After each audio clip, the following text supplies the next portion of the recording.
নমস্কার, welcome to this module. এই মডিউলে আমরা জানবো এমন একটা জিনিস যেটা 90% মিস্ত্রিরা জানে না বা 90% মানুষ জানে না। এটা হচ্ছে চেয়ার বার। এই চেয়ার বারের অনেক ফাংশান আছে। চেয়ার বারের প্রধান যে ফাংশান সেটা হচ্ছে ওপরের এবং নিচের যে রড সেই রডকে আলাদা করে রাখা। এবার ওপর নিচের রড কোথায় থাকে? সাধারণত ছাদেতে অবশ্যই থাকে, সিঁড়িতে থাকে এবং আপনার ফাউন্ডেশনে যেখানে ডবল জালির ফুটিং হয় সেখানেও কিন্তু এই ডবল জালি থাকে বা দুটো লেয়ারের জালি থাকে। সেই দুটো লেয়ারের জালি যাতে মিশে না যায় সেই জন্য তার মাঝখানেই চেয়ার বার প্লেসিং করা হয়। চলুন 3Dতে আমরা দেখব যে কীভাবে চেয়ার বার প্লেসিং করা হয়, এই চেয়ার বারের কী মাপ হয়, কত ডায়া রড ইউজ করা হয় এবং কত ডিস্টেন্স ছাড়া ছাড়া দেওয়া হয়, সমস্ত কিছু জানবো চেয়ার বারের ব্যাপারে।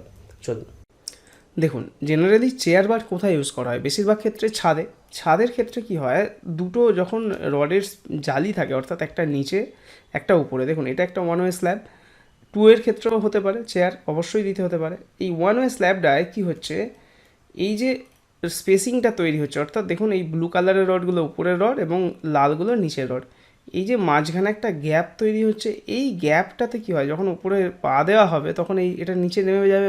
কম পয়সায় মজবুত বাড়ি বানানোর জন্য A to Z building mastery course অবশ্যই আপনার নেওয়া প্রয়োজন। এই কোর্সে কি আসে তার নিচে ডেসক্রিপশনের ডিটেলসে দেওয়া আছে। এখন যে ভিডিওটা দেখছেন সেটা এই কোর্সেরই একটা মডিউলের ভিডিও। পারলে ডেসক্রিপশানে গিয়ে লিঙ্কে ক্লিক করে একবার ফ্রি ভিডিওগুলো যেগুলো আমাদের এই কোর্সের মধ্যেই আছে সেগুলো একবার দেখে আসতে পারেন, অবশ্যই যাবে। তো সেইটাকে আটকানোর জন্য এই চেয়ার বারটা ইউজ হচ্ছে। চেয়ার বারটা কি করছে, দুটোর মধ্যে স্পেসিংটাকে বজায় রাখছে।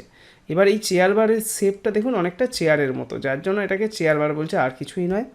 এবং এই দেখুন একদিক থেকে মানে এই দুটো লেগ থাকে এবং লেগগুলো দুদিকে থাকে আলাদা আলাদা দিকে। এটাই হচ্ছে চেয়ার বার, আর কিচ্ছু নয়। এই যে চেয়ার বার কালো রঙেরটা, এই চেয়ার বারের মাপ কী হয়, সাধারণত এর রডের যে ডায়া সেটা ছাদের যে মেন রড, অর্থাৎ বড় রড যেটা 10 ডায়া রড যেটা ছাদে দেওয়া হয়, সেই রডের থেকে নিচে কখনোই হবে না। 12 আপনি দিতে পারেন অথবা 10, যেহেতু ছাদের মেন রড 10, 8 দিয়ে কিন্তু রাখা যাবে না। সেকেন্ড হচ্ছে এই চেয়ার বারের স্পেসিং মোটামুটি 1 মিটার ছাড়া ছাড়া আপনাকে দিতে হবে। স্পেসিংয়ের নির্দিষ্ট কোনো রুলস নেই, যেখানেই মনে হবে বসে যাচ্ছে সেখানেই আপনি চেয়ার বার লাগাতে পারেন এক্সট্রা, তাতে কোনো সমস্যা নেই। আর একটা হচ্ছে চেয়ার বারের মাপ, এর হাইট সাধারণত দুটো রডের মাঝখানে স্পেসিংটাই হয় এবং এর এই যে লেগগুলোর লেন্থ সাধারণত এই হাইটের মাপেই দেওয়া থাকে মিনিমাম। বেশি দিলে কোনো অসুবিধা নেই, কিন্তু কম দিলে চেয়ার উল্টে যাবে।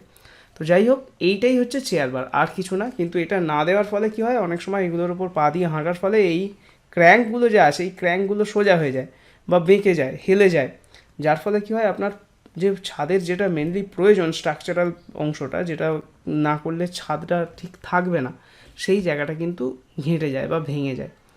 এই কারণে চেয়ার বার অবশ্যই আপনাকে ইউজ করতে হবে। ছাদ বা যেখানেই ডবল জালি হয়, অনেক সময় ফুটিংয়ে ডবল জালি হয়, সেখানেও কিন্তু এই চেয়ার বার ইউজ করতে হবে। এই মডিউল এই পর্যন্তই, দেখা হচ্ছে পরের মডিউলে।